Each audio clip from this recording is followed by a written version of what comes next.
जब हमारे किसी प्रियजन की मृत्यु हो जाती है तो ढेरों सवाल हमारे मन में उठते हैं कि कहाँ होंगे, कैसे होंगे, क्या हुआ, कैसे रीबर्थ होगा, कब होगा। ढेरों ढेरों सवाल होते हैं। जो एक महत्वपूर्ण सवाल होता है वो ये कि हमारे प्रियजन का अब अगर रीबर्थ होगा तो कहाँ होगा, कब होगा, किस रूप में होगा। धीरे धीरे करके हम इन सभी सवालों के जवाबों को समझेंगे, लेकिन अभी हम सिर्फ एक सवाल के जवाब पर जाते हैं कि हमारे प्रियजन का रीबर्थ कब होगा। अब अगर धर्मों की बात की जाए या धार्मिक संस्थाओं की बात की जाए या जो पुराणों में लिखा है, धर्म ग्रंथों में लिखा है, हम उनकी बात करें तो वो एक अलग विषय है।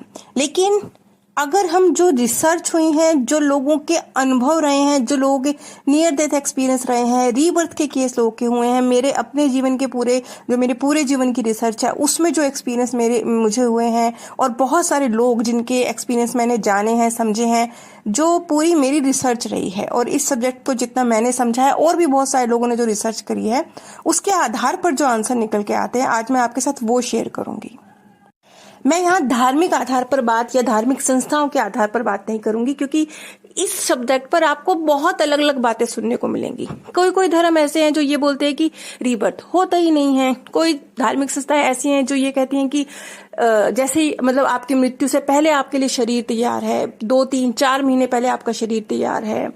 कोई कहता है कि 5 से 10 साल में बर्थ होता है। सबकी अलग अलग थ्योरी है, लेकिन हम उस पर नहीं जाएंगे। हम जाएंगे जो लोगों के सच्चे अनुभव हैं, और जो मेरे जीवन के, जो मेरे इतने सारे लोगों के अनुभवों को मैंने जाना समझा है, जो अनुभव रहे हैं, उसके बेस पर जो नतीजे निकल के आए हैं, आज मैं आपके साथ वो शेयर करूंगी।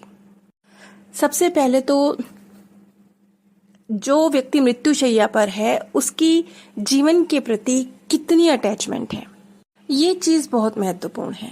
कई बार आपने देखा होगा कि कुछ लोग जो डेथ बेड पर होते हैं वो ऐसी ऐसी बातें करते हैं कि मतलब जीवन के प्रति लगाव की बातें करेंगे। आपको दिखाई देगा कि मृत्युशैया पर है, पर जीवन, शरीर, धन, परिवार, रिश्ते, इनके प्रति गहरा आकर्षण है, गहरा अटैचमेंट है। ऐसे लोग मृत्युशैया पर भी आपको इस तरह की बातें करते हुए मिलेंगे कि मेरा रीबर्थ हो तो यहाँ हो, ऐसे हो, इस रूप में हो, मुझे नेक्स्ट बर्थ मिले तो ऐसा मिले। इस तरह की बातें वो करते हुए पाए जाते हैं।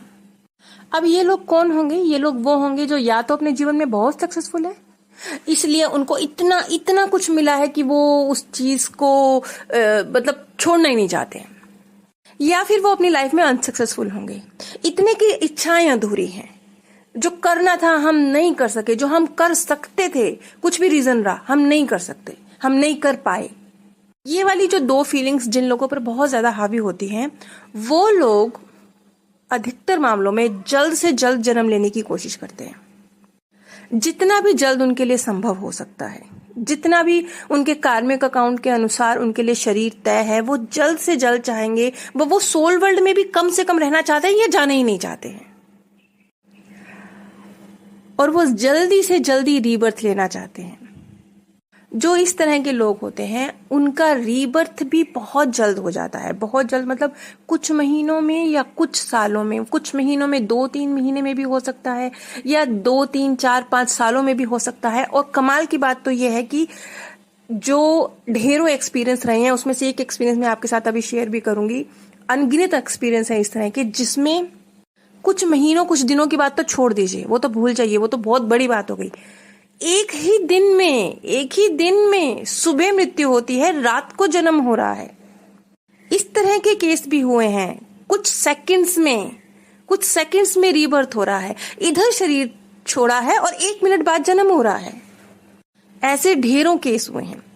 उसमें से एक केस मैंने आप लोग के साथ पहले भी शेयर किया है, और उसकी पूरी वीडियो भी आप लोगों को कहीं यूट्यूब पे मिल जाएगी। उसका लिंक भी मैंने शेयर किया हुआ है, लेकिन अब मुझे वो याद नहीं है कि मैंने कहाँ शेयर किया था। अभी मैं शॉर्ट में आपको वो केस बता देती हूँ। एक व्यक्ति जो कि मुस्लिम धर्म से ताल्लुक रखता था, वो एक ट्रक ड्राइवर था। सुबह उसकी मृत्यु होती है ट्रक एक्सीडेंट में, और पास के ही गांव में शाम को एक हिंदू फैमिली में उसका बर्थ होता है।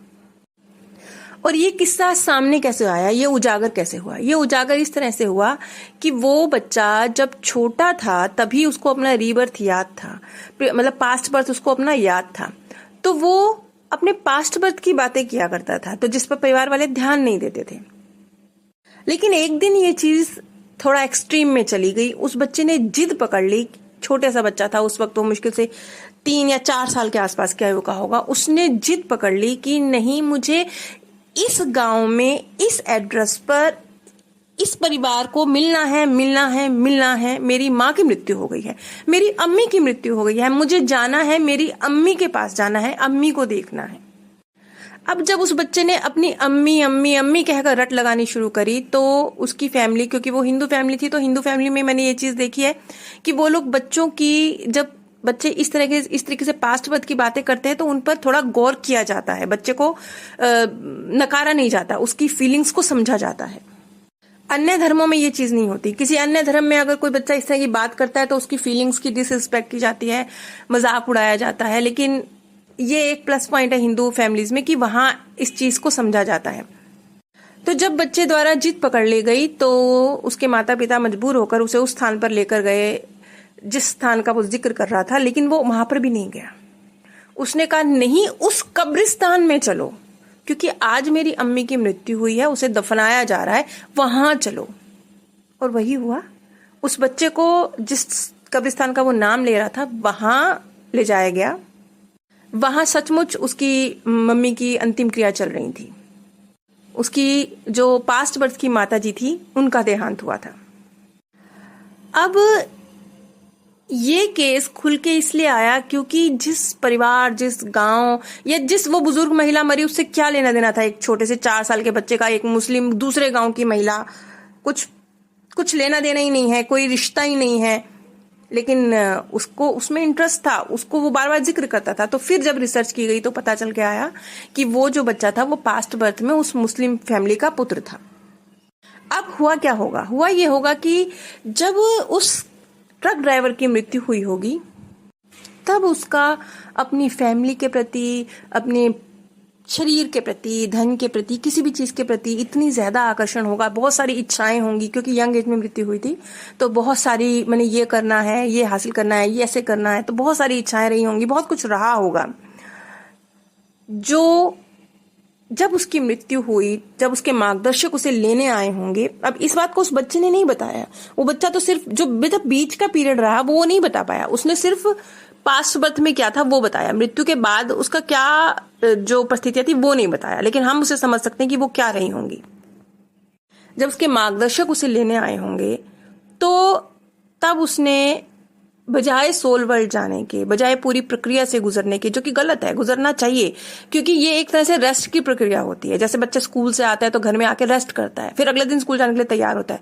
ये एक ऐसी प्रक्रिया होती है, विश्राम की प्रक्रिया होती है, इससे गुजरना चाहिए। लेकिन कुछ आत्माओं का आकर्षण इतना गहरा है कि वो अपने मार्गदर्शक पर ही भरोसा करते हैं कि नहीं, जो आपने, जैसा आपने हमारे लिए चूज किया है, नहीं, हम आपने जो हमारे लिए चूज किया वो बर्थ हमें दो, अभी दो, हम सोल वर्ड नहीं जान चाहते। तो ऐसी स्थिति में मार्गदर्शक द्वारा जो उनके लिए, उनके कार्मिक अकाउंट के अनुसार, उनके जो भी उनके लाइफ लेसन है उनके अनुसार जो उनके लिए शरीर डिसाइड किया जाता है, उस शरीर को वो धारण कर लेते हैं। और इस तरह की जो प्रक्रिया होती है ये बहुत सही नहीं होती। सही इसलिए नहीं होती कि आप एक, जैसे होमवर्क करने की प्रक्रिया होती है, बच्चे के लिए इजी हो जाता है ना स्कूल में वर्क करना, जब वो होमवर्क करके आया होता है, या बच्चे के लिए स्कूल के बाद जब वो घर आया, रेस्ट किया है, अगले दिन स्कूल गए, तो इजी हो जाता है ना स्कूल में परफॉर्म करना। और अगर वो इस प्रक्रिया से नहीं गुजरता तो जाएगा वो, तभी भी स्कूल जाएगा, लेकिन फिर वो स्कूल से स्कूल हो गया, सुबह स्कूल गया, दोपहर को फिर स्कूल चला गया। ये एक ऐसी प्रक्रिया हो गई। वो स्कूल तब भी अटेंड कर सकता है, दिक्कत नहीं है। तो इसी तरह से उस व्यक्ति ने भी, जो उसके मार्गदर्शक द्वारा उसके लिए कर्मानुसार, लाइफ लेसन अनुसार शरीर चूज किया गया, उसको उसने धारण किया बिना सोल वर्ल्ड जाने की प्रक्रिया से गुजरे। ये किसी किसी केस में होता है, ये बहुत कम ही केस होते हैं। मतलब ऐसे केस कितने होते होंगे? मुश्किल से 5%, 4%, 4-5, मुश्किल से इतने होते होंगे। ये भी मैं बहुत ज्यादा बोल रही हूं क्योंकि हर आत्मा एक प्रक्रिया से गुजरती है। ऐसे फ्यू सेकंड्स में बर्थ लेना, ऐसे ये आत्मा के लिए भी सही नहीं होता। लेकिन फिर भी यदि बहुत बहुत बहुत गहरा आकर्षण है तो उसकी इस फीलिंग की रिस्पेक्ट की जाती है और उसे रीबर्थ दिलाया जाता है। और इस तरह की घटनाएं मोस्टली तभी होती हैं जब, जैसे इस केस में भी था यंग एज में एक्सीडेंट में मृत्यु, तो इस तरह की घटनाएं मोस्टली तभी होती हैं। अब ये तो हुई उन लोगों की बात जो फौरन बर्थ ले रहे हैं, फौरन फ्यू सेकंड्स में, इधर मृत्यु इधर बर्थ, सुबह मृत्यु शाम बर्थ, ऐसे लोगों की बात हो रही है। लेकिन एक अलग कैटेगरी भी होती है जो कुछ महीनों कुछ सालों में बर्थ लेते हैं। फिर एक वो कैटेगरी भी होती है जो सालों सालों, सौ हजार हजार साल का भी वेट करते हैं। तो ये कौन से लोग होते हैं, इनको हम अगली कड़ी में समझेंगे। अगर आप मेरे द्वारा शोक सभा में शांति संदेश चाहते हैं, आपका कोई प्रियजन चला गया है, चौथा या 13वीं जैसी किसी प्रक्रिया में आप सांत्वना चाहते हैं और चाहते हैं मेरे द्वारा जो पीछे परिवारजन रह गए हैं उन तक सांत्वना पहुंचाई जाए, तो आप नीचे दिए गए व्हाट्सएप नंबर पर संपर्क कर सकते हैं। आप सभी पर परमात्म सौंदर्य, प्रेम और आनंद सदैव बरसता रहे। आप सभी दिव्य परम धाम में स्थान प्राप्त करें।